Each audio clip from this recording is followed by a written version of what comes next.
Ce qui a passé wana maintenant, il reflétait et ses résultats directs de abandon total du secteur agricole par l'État et l'État qui, malgré l'importance stratégique du secteur agricole là, et en particulier la production alimentaire là, pas jamais investi, même pas même 6% du budget national là, dans l'agriculture. Et M. Jovenel Moïse a réduit là encore à 3%. Parce que donc, tout le gouvernement, ça n'a pas intéressé à l'agriculture. Ça expliquait qu'un canal qui était capable de prendre peut-être au maximum quelques jours, une semaine pour construire, que jusqu'à présent, pour finir. Donc, c'est traduction de décision l'État haïtien pour le bail d'eau à secteur productif, pour le bail d'eau à paysannerie en particulier. Et côté que nous avons un pays qui gagne 112 rivières, et 112 rivières, ça a une trentaine qui ont un gros potentiel en termes de débit.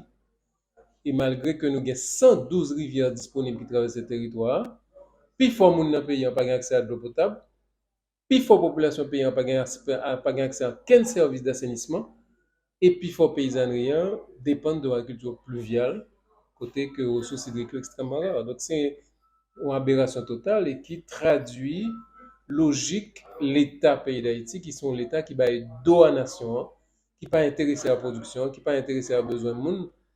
Et nous croyons que mobilisation paysannerie dans Maribao sont un signal qui est extrêmement important et qui voyait plusieurs messages importants à la nation. Pour un message important que le voyait à la nation, c'est que traitement que tu as département nord-est là, qui sont un département côté que toujours bon paquet de gros investissements, mais qui sont des investissements tournés vers l'exportation. Si nous voyons par exemple plantation de dauphin, côté que Haïti était un plus gros exportateur de pit vers les États-Unis pendant plusieurs temps. Et pit ça yo appauvri terre et ils ont ravagé tout ensemble de production alimentaire pour capable planter pit pour satisfaire les compagnies américaines. Ou bien Codevi, qui est implantation de zones franches d'exportation de produits textiles vers les États-Unis sur des terres arables, des terres fertiles, ou bien PIC, Parc industriel de Caracol, qui c'est même logique là, côté que c'est 249 hectares que on prend, qui tape pour du manger, pour y bétonner, pour être capable de faire de trois investisseurs plaisir. Et Agritrans, dans la même région en tout, c'était à peu près 980 hectares de terre qui étaient consacrés à produire bananes organiques pour l'Allemagne, dans un pays côté Gangango. Donc, tout nord-est là, sont un paquet d'investissements qui étaient consacrés à extraversion économique.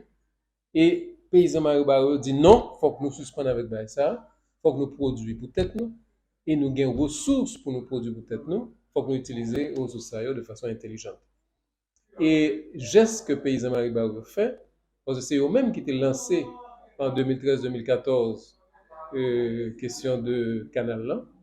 Et je dis, ils ont décidé pour finir le canal là, et nous-mêmes nous pensons que c'est un bail extrêmement intéressant.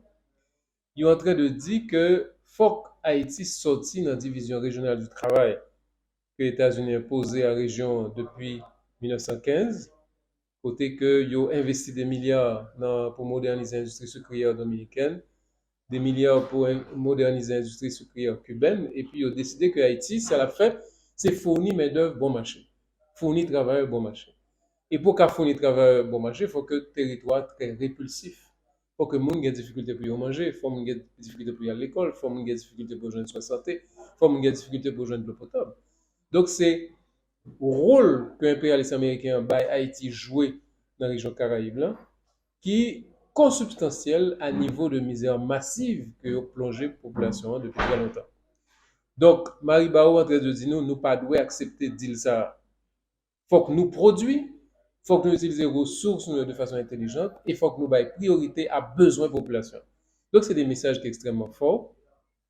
Et l'autre message que Paysan Marie Barreau a pour nous, c'est la question de camper face à toute ingérence externe. Monsieur Abinader, par exemple, quel droit pour passer l'ordre à paysan pays d'Haïti, pour dire qui ça doit faire, qui ça pas doit faire. C'est acteur social et politique haïtien qui doit décider qui politique il a mené, qui investissement il a fait et qui orientation travailler dans différents domaines. Donc c'est un mouvement, dit, qui dit que pour payer un campé de bout, il faut que les campés face à l'ingérence, il faut que les suspendent prendre dictée dans les mains organismes étrangers et nous devons organiser nous pour que priorité nationale, politique économique, politique sectorielle définie avec population en fonction de priorité population. Alors on a signalé que paysans Maribaou campé depuis un peu de temps. Ils ont campé déjà en 2002-2003, côté ils ont dit ils n'ont pas d'accord pour que Codevi implanté sur des terres fertiles. Si on voulait faire usine sous-traitance, plein de terres qui étaient non utilisées dans le pays, qui étaient capables d'investir. Pour qui ça, c'est au côté que nous gagnons une plaine qui est plus fertile, qui a fait manger, c'est là pour nous mettre béton pour faire 2-3 investisseurs étrangers plaisir. Et paysans Maribaou, tu mené une grande campagne contre l'implantation de zone franche dans la région Sahel. Même gens, paysans Maribaou, tu campé tout. Le coût de vie voulait prendre tes paysans pour agrandir sur la zone franche aujourd'hui. Donc, il y a une longue tradition et nous saluer KPS-KBM notamment et de l'autre organisation paysanne qui toujours défendre le territoire, qui toujours défendre le droit et qui toujours défendre le pays. Parce que le droit pour joindre de l'eau, c'est un droit fondamental et même l'Assemblée générale des Nations Unies reconnaît que c'est le droit à l'eau fait partie des droits humains les plus fondamentaux. Donc, il est clair que les paysans ont le droit de prendre l'eau, que canal Cœur c'est un canal qui a été fait objet de plusieurs études scientifiques par plusieurs firmes. Donc, il ne peut pas représenter aucun danger ni pour l'environnement, ni pour l'utilisateur dominicain. Et ça, très clair. Mais en même temps, et ces canal-là, il dit tout que les paysans doivent réfléchir sur, par exemple, des questions fondamentales, notamment la question de la distribution de l'eau. Qui est-ce qui a bien de l'eau?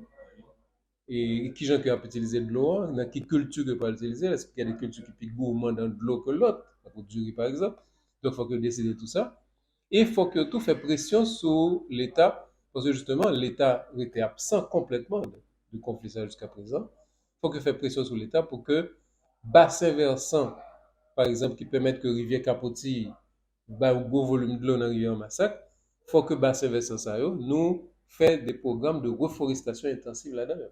C'est ça qui garantit continuité et durabilité flux de ressources hydriques ça, qui est capable de permettre que les paysans fassent manger. Donc, dans ce sens-là, il faut que, par exemple, forêt monte organisée, forêt capotille, yo capable de camper et il faut que y ait tout un ensemble de continuité dans la politique de reforestation ça. Donc voilà. Donc nous saluons la mobilisation paysanne, nous disons vraiment nous d'accord à 100% que le canal ne va pas de camper et nous pensons que geste que vous faites, vous des messages forts qui doivent au centre de la réflexion si nous voulons vraiment sérieux dans des processus de refondation nationale.